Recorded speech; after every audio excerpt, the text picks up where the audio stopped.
there! Welcome to Geopolitical Productions. I'm Cocon. Let's get into the video.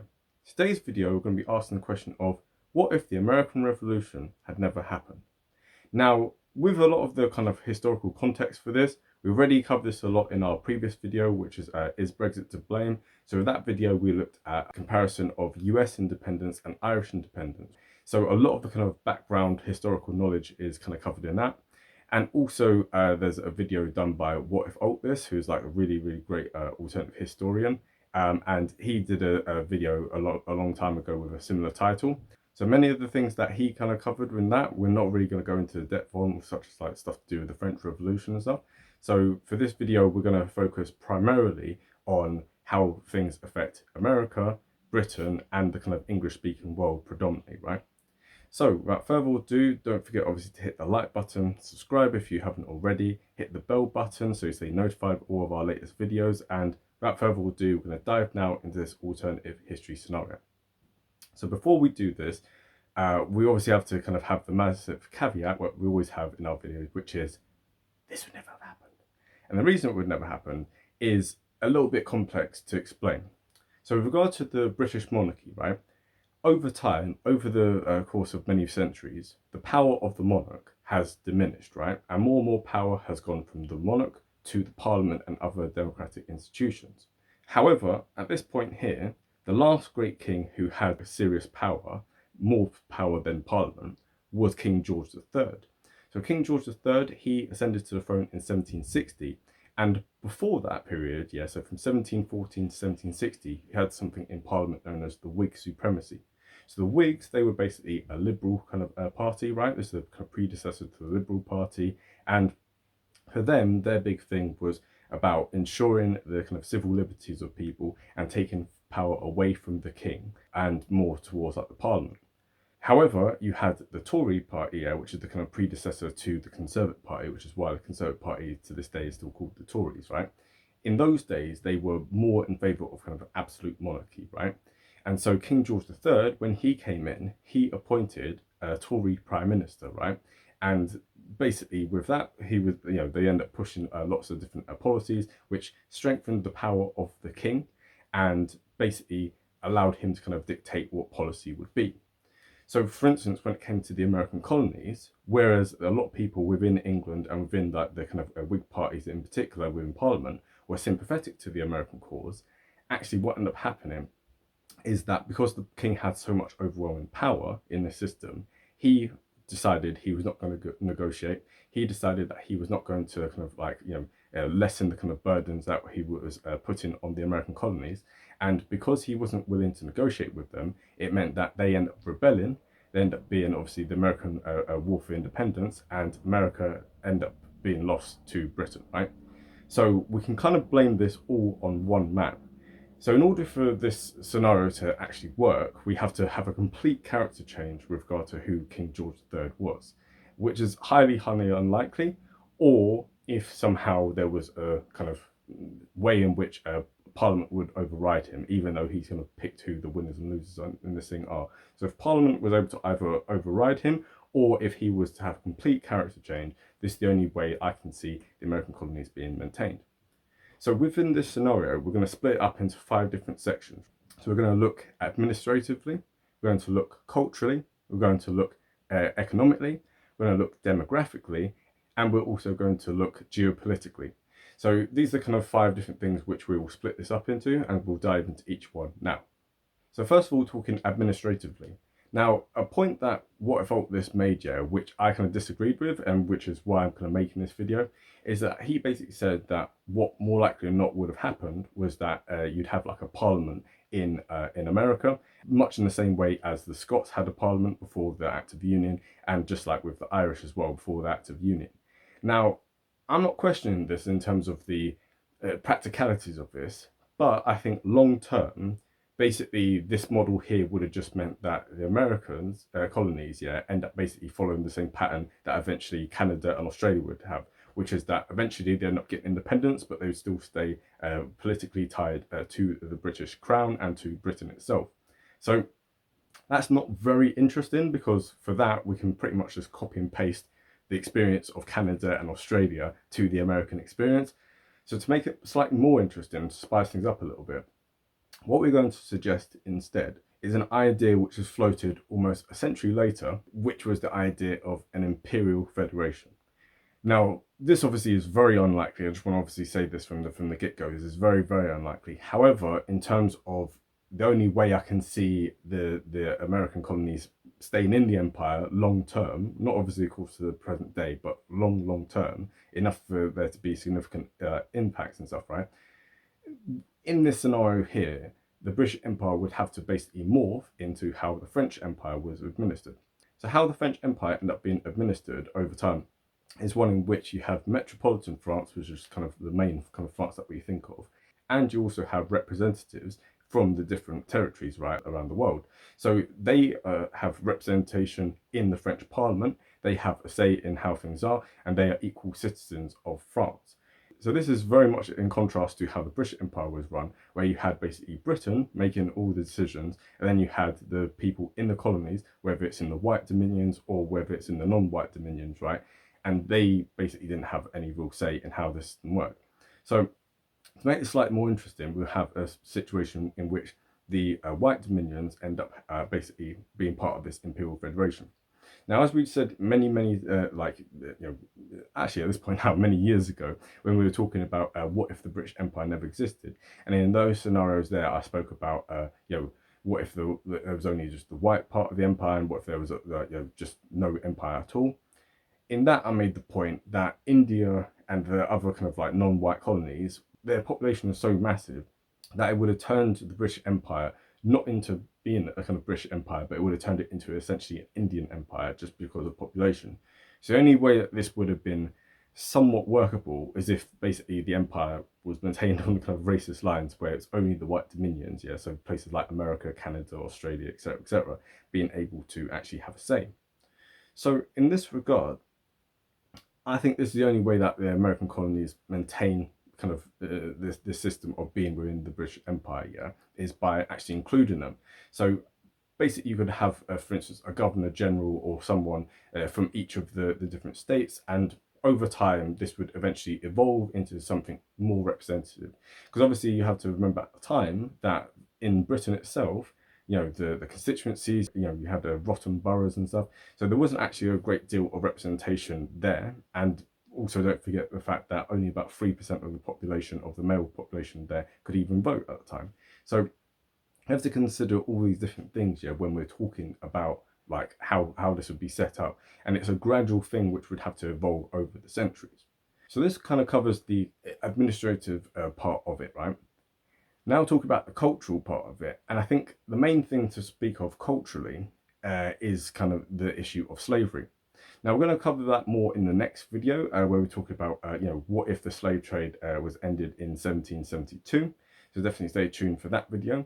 But when we talk about this, we have to bear in mind the difference between how America ended slavery and how the British Empire ended slavery. So in the case of America, there was obviously the Civil War, in which the northern states who didn't want there to be slavery and didn't want slavery to expand ended up having a fight with the southern states, which not only saw it as the central kind of building block to their whole way of life, but also wanted to expand this into the western states. However, when we contrast this to how the British Empire ended slavery, they ended slavery by essentially paying compensation to the slave owners. And this comes back to the kind of fundamental rights of Englishmen, right? Which is this thing of life, liberty, and property. And so if the slaves in those days were seen as the property of the slave owners, the only way that the state could intervene was by compensating them for the loss of their property, quote unquote property, right? So the British Empire in 1837 passed a law which maintained that there would be the compensation for the loss of slaves, right? So the 40,000 slave owners within the empire for all different places in the Caribbean, in Mauritius and many other places, right? They would be compensated, right? So the sum was in those days £20 million. And obviously when we extrapolate this into modern day terms, it's several billion. We covered this more in our video about reparations, the reparations debate, so definitely check that out. But with regard to all this, we have to bear in mind that this is much less feasible in a scenario where the American colonies are maintained, because surely because of the size of the population in comparison to the Caribbean, the issue of slavery was far more pertinent, and there were far more slave owners in the southern states. Now, annoyingly, I can't get any data for the 1840s or the 1830s as such, but I can get the census from the US Census in 1860, and what we find with that is that in the American states at this time, there were over 316,000 slave owners within the United States. So this basically means that you talk about 40,000, paying 40,000 compared to paying 40,000 plus potentially 316,000. Now, obviously, the population would have changed, so it would have been slightly less than 300,000. Let's even say it's 200,000, right? That is an order of magnitude much larger than 40,000, of course. And it was a thing where the British government spent almost 40% of its budget in that year paying these slave owners, and it wasn't until 2015 that the full amount of that of that loan was basically fully paid back. So this means that, if you have something on the order of magnitude of 5 or 8 times larger, than what it actually is, first of all, it becomes much more politically difficult for people in Britain, but also it's a thing where it just puts additional strains on things in general. So a big reason why a similar thing wasn't done in America was because in America you had weak federalism at this time. So the northern states, who were opposed to slavery, didn't want to pay the southern states for the sake of compensating them for the loss of property. So it ended up becoming this very tense, unworkable thing, which eventually led to a civil war. Now, in this scenario here, either Britain would have coughed up this money and paid the slave owners, right? Or they would have been like, no, you're ending slavery and that's just that. In which case, there may very well have been a rebellion, in like the 1830s or 1840s. Now, if that was to happen, what we have to bear in mind is that while the American Civil War lasted for 4 years, in this situation here, it would have lasted much less time. The reason being is that this was just the northern states versus the southern states. But in this scenario, where we can imagine the entire British Empire and the northern states jumping in, right? A big reason why the Confederacy lasted as long as it did is out of the hope that Britain would end up recognising the Confederacy and that they would become independent. So in a situation like this, where the whole might of the British Empire and the northern states, or the northern colonies, are ganging up on the southern colonies, it would be crushed very, very soon. Now, if we look society-wise, right, we have to kind of bear in mind, for instance, if we look at South Africa, right? So South Africa, where you had the British and the Afrikaans, right? The British there had a kind of form of segregation, and this was mainly to appease the kind of Afrikaans, right? Because they came in to South Africa and eventually end up outlawing slavery. So this is why you had the Great Trek, which we covered in a previous video as well. But in this instance here, it's a very similar kind of thing in the sense of you had segregation while the British were in South Africa, but as their influence waned and as they kind of withdrew, the Afrikaans within South Africa end up imposing apartheid, right? So this is where there was obviously very, very strict laws, very similar to how it was in under the Jim Crow system in the South. So what we can imagine in this timeline here is that, yes, there would have still been elements of Jim Crow if the British were still in control, but it would have been far less than it was in our own timeline, where the southern states had full autonomy and they could just do whatever they wanted to their black population. The British government often were a restraining force, both in Canada and Australia and many other places, whereby even when the white settlers out there wanted to, and actually did commit genocide against the natives, the British government was a restraining force on that as much as it was able to. So much in the same way, if we look at Native Americans and we look at slave population and stuff, there wouldn't have been the same level of basically extermination and terrorism which end up befalling both the natives and the black population of the United States. So that kind of covers the cultural side of things, right? And now talking about the economy, right? So in terms of what we have to bear in mind is that the North and the South, when America got its independence, they weren't so different, because the North was quite agrarian and the South was slightly more agrarian. However, with American independence, the Americans put tariffs in, right? And Tariffs obviously taxed on import because they were trying to discourage the use of British imports, yeah, especially for manufactured goods, in the hope that this would spur industrialization, right? So that Americans would end up making their own manufactured goods. Now, this obviously did end up working and stuff, yeah, so the North ended up becoming industrialized. However, because the Southern economy was still very much based on this kind of slave economy, this very agrarian economy, it meant that the gap between North and South grew more steadily, right? So the North became very industrialized and the South stayed very agrarian. However, with this combined thing of having free trade, so there's no tariffs, there's no protection and stuff, right? So Northerners and Southerners are able to buy British manufactured goods and stuff, because this is where the heart of industry within the British Empire was obviously in Britain itself. So if you had that, then the North would be less industrialized. And with the combined thing of ending slavery several decades earlier, the South would be able to be industrialized at a quicker rate, right? Because obviously, slavery slows that process down. So the gap between North and South would have been much less in this timeline. And so, yeah, so that's kind of like things to kind of bear in mind with that in terms of how things would end up being. And then obviously we have to talk about demographics, right? So with this, two things, right? First of all, the other white dominions, right, around the empire, so Canada, Australia, South Africa, and New Zealand, would be less white. At the same time, America would be more white. Now, the reason for this is because if you, as an Englishman, right, have a choice between going to Canada, which is too cold, going to South Africa, which is too far away, going to Australia, which is even further away and is too hot, or going to New Zealand, which is, again, really, really far away, barely even appears on most like maps and stuff, right? And there's just not a lot there. Or you can settle in the United States, which has a very similar climate, loads and loads of space to settle in, and loads of things to do there, right? So naturally, if the American colonies had stayed within the British Empire, most of the kind of like British diaspora as such would have gone to the United States. So if we look at the demographics of America at the time of its independence, it was almost 80% British origin, right? And actually, when we break it down, we can see that over 50% of the population there is of direct English ancestry, right? So we can imagine that with Britain maintaining this policy over the kind of course of the 19th century and into the 20th century, we can imagine a situation in which the demographics of America reflect more that of Canada and Australia rather than the current situation where we see. So, for instance, just as one example in terms of religion, we can see that with America being independent, right, they encourage many people from the kind of Catholic parts of Europe and also from Eastern Europe. So this meant that you end up having many Irish people, many Italian people, many Polish people, many Russians, many Jews coming to America, right?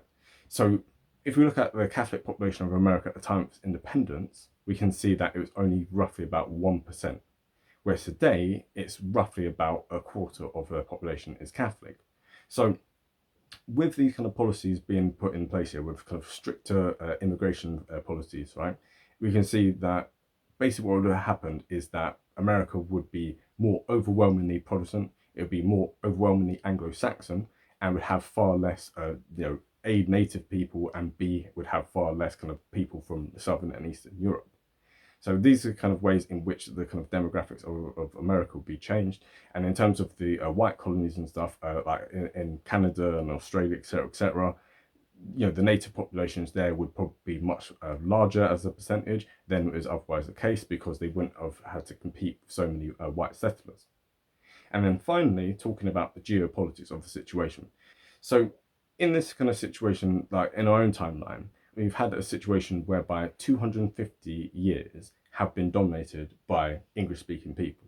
So this was first of all with the British Empire, and then in the course of the 20th century, this is with the American Empire taking over. So the thing with this to bear in mind is that if Britain and America were still one entity, to this day, the so-called British Empire as such would be the dominant power in the world without question. If you combined America, if you combined Canada, Britain, Australia, and New Zealand all together, this is just a phenomenally strong organization, right? So just these alone account for such a huge amount of military spending, such a huge amount of the world's GDP, and for such a small population, relatively, right, it would punch well above its weight. So if this system had been maintained, if we look at, for instance, World War One, right, the whole reason why World War One lasted as long as it did, and we're going to cover that in an upcoming video as well, was mainly because the British strategy that they'd always planned for, wasn't able to be implemented. So the British had the strategy of having the Royal Navy blockade ports and basically starve whatever country was threatening them to death. So you can see this after 1917. So when the Americans joined the war and the British are able to fully strangle Germany, within just over a year, Germany was on its knees and it ended up having to surrender. However, in this situation here, within our own timeline, it's this thing where, because the British didn't want to sink American ships for fear that America would end up joining the war against them, right? They end up kind of holding back and stuff, right? And this kind of slowed things down. And then on top of that, when you add in the added manpower of the Americans, right? If that had been there from 1914 straight away, then we can imagine Germany being crushed maybe in 1915, maybe 1916 even, right? So with all these kind of things being put together, we can see that how the Anglo-Saxon world would be completely kind of dominant, right? So if we end up thinking about World War One, World War One ends up leading to the fall of Tsarist Russia, and this obviously spurs on the rise of the Soviet Union, right? So the Cold War, World War One, World War Two, all these things completely changed, right? And the world in which we live in today would be completely changed and would be far more skewed towards a kind of liberal world order, as opposed to how it has been in the 19th, 20th, and now into the 21st century. So I think that, strategically speaking, the loss of the American colonies was the greatest blunder of Britain, kind of throughout its whole history, right? Because moving forwards, it was a thing where, had we been in control of the American colonies, had the American colonies still been tied to us, we would have been an unstoppable force even to this present day.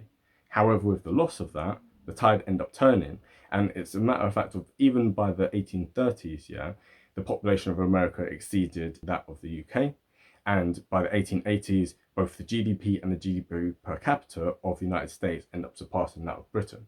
So we can see how the center of kind of gravity for this imperial system, of this kind of British Imperial Federation, would have ended up shifting more and more towards America.